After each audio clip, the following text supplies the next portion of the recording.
Vitória. Ser escritor é dar as asas à imaginação e deixar que ela voe através do tempo, sem pressa de voltar.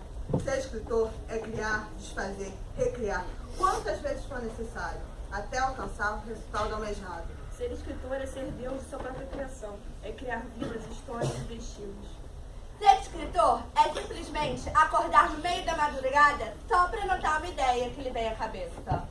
Ser escritor é ser mocinho e vilão ao mesmo tempo. É ser engraçado, irônico ou triste. Ser escritor...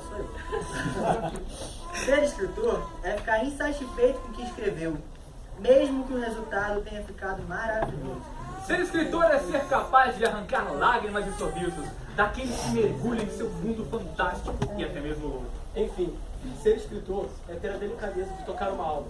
E para tocar uma alma é preciso ter muita sensibilidade. Por isso que somos escritores. Com